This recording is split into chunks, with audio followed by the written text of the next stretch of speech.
Hello friends. Salutations les amis. Avez-vous déjà eu vraiment faim ou soif? Peut-être les circonstances vous ont-elles obligé à passer un ou plusieurs jours sans manger? Vous avez ressenti une douleur lancinante dans votre estomac et un désir croissant de manger. Au fil du temps, ce désir est devenu plus fort et vos pensées se sont concentrées de plus en plus sur la recherche de quelque chose à manger. Ou peut-être avez-vous fait l'expérience du pouvoir de la soif. Lorsque chaud et assoiffé, vous avez eu envie d'un verre d'eau fraîche, mais qu'il n'y en avait pas. Puis, enfin, le soulagement est venu lorsque vous avez pu boire un peu d'eau ou manger un peu de nourriture. Comme c'est merveilleux, comme c'est satisfaisant de voir ces désirs enfin comblés. Dans la 4e béatitude, Jésus nous dit « Heureux ceux qui ont faim et soif de la justice, car ils seront rassasiés. » Il ne s'agit pas de nourriture et de boissons physiques, mais d'une nourriture spirituelle encore plus importante. Il s'agit d'un désir de justice. Mais posons la question, qu'est-ce que la justice? Être juste, c'est être saint, c'est ressembler à Dieu, et Dieu est amour, écrit Ellen White dans « Heureux ceux qui ».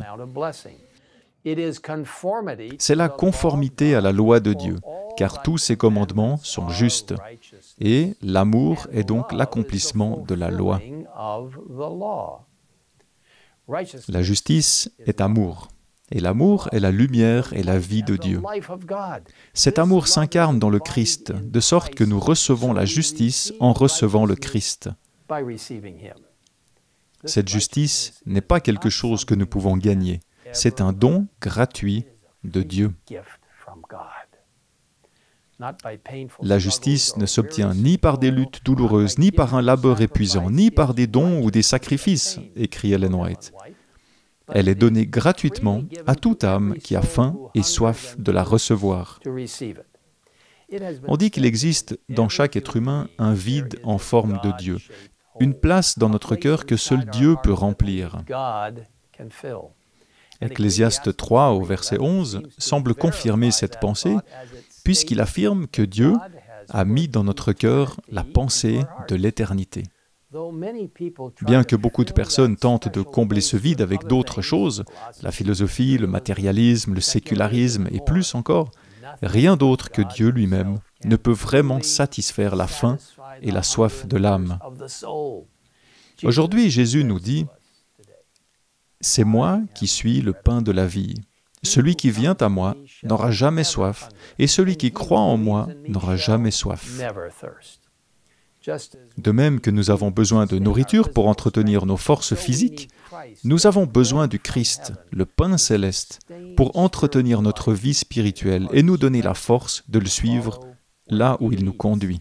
Et plus nous connaissons Dieu, plus nous aurons envie de refléter son caractère. Un élément divin s'unit à l'homme lorsqu'il cherche Dieu, écrit Ellen White. Si notre âme, si votre âme ressent son dénuement, si elle a faim et soif de justice, cela prouve que Jésus fait son œuvre dans votre cœur pour vous amener, grâce au Saint-Esprit, à chercher en lui ce que vous ne pouvez vous procurer par vous-même.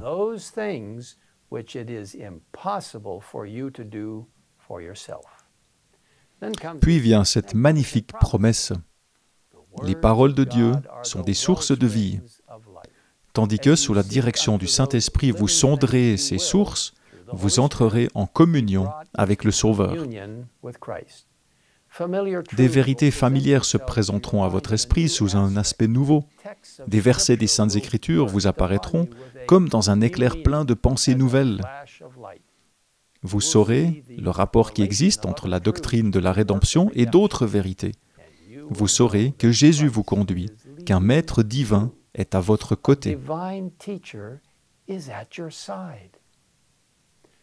Heureux ceux qui ont faim et soif de la justice, car ils seront rassasiés, est une précieuse promesse que nous pouvons revendiquer aujourd'hui.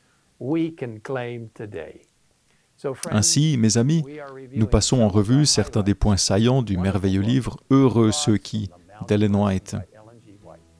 Si vous souhaitez vous joindre à notre étude et que vous n'avez pas encore téléchargé votre exemplaire gratuit de ce merveilleux livre, je vous invite à visiter le site egwwritings.org où vous pourrez télécharger un exemplaire dans votre propre langue.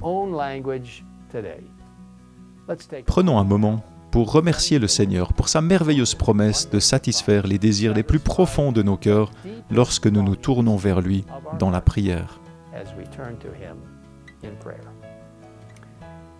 Père Céleste, nous venons à toi pour te demander de nous aider à être ceux qui recherchent la justice, ceux qui ont faim et soif de la justice du Christ et qui, en venant à toi, seront satisfaits.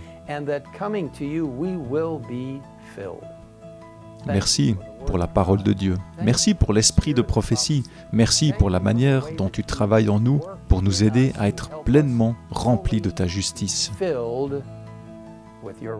Merci de nous écouter dans cette prière. Nous te le demandons au nom de Jésus. Amen. Amen.